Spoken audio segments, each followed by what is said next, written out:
on that resignation and what is next in BC politics, we're joined from Victoria by political consultant Michael Geoghegan. And Michael, we were speaking about Gordon Campbell just last week after he made that televised address trying to dig himself out of that hole. I guess this makes it obvious that there really was no way to save his political career.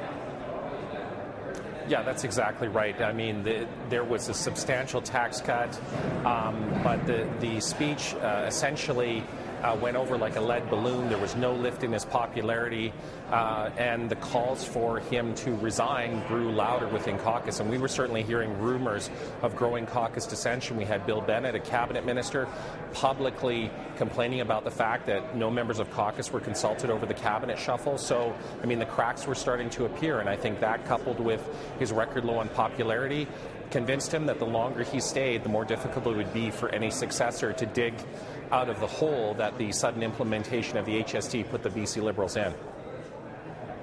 Michael, fill in some of the blanks for us on how it came to this. This is a man who has been immensely popular, majority governments for over a decade. How does he go from being so highly ranked to limping up to a microphone to announce the end of his career? Well, first of all, when Gordon Campbell was first elected in 2001, he won a record landslide in British Columbia, 77 out of 79 seats. That had a lot to do with the implosion of the Glenn Clark government. That was the last NDP administration in British Columbia. And British Columbians, were thoroughly tired of the way the NDP had mismanaged the province.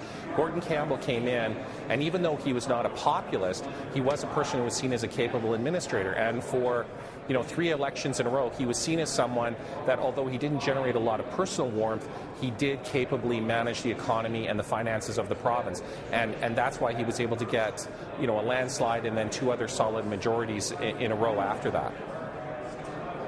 So what is his legacy? Well, I think aside from, having, it's not common in British Columbia to win 3 elections in a row. The last person to do it was Bill Bennett, and then I think the only one before that was Bill Bennett's father, W.A.C. Bennett, who actually governed for 20 years. But the point being is that, we've had a lot of situations where there's been one-term premiers, like Bill Vander Zalm was elected with a solid majority and then imploded the Social Credit Party, and it disappeared. So his legacy is essentially as a capable administrator, someone who helped deliver the Olympics, someone who got the finances under control, someone who dealt well with the economy of British Columbia, but ultimately was a person who placed too little value on consulting with the people of British Columbia before making major decisions, and that was his undoing. The decision to suddenly implement the HST without any prior discussion, without any prior debate as to the pros and cons of it, was his political undoing, and he paid the ultimate political price for that. So what is next, or better yet, who is next? Who might step into his shoes? Well, one of the things is there going to be an interim premier?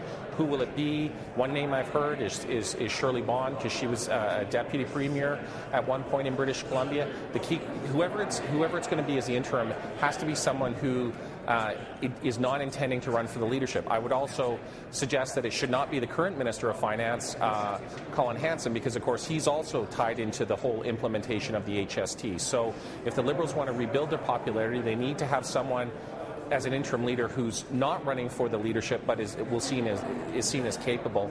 But in terms of who actually leads the party, who wins the leadership, I think they have to look for someone who's going to be a bit more of a populist and a bit less of a technocrat, someone who can reconnect with the voters of British Columbia.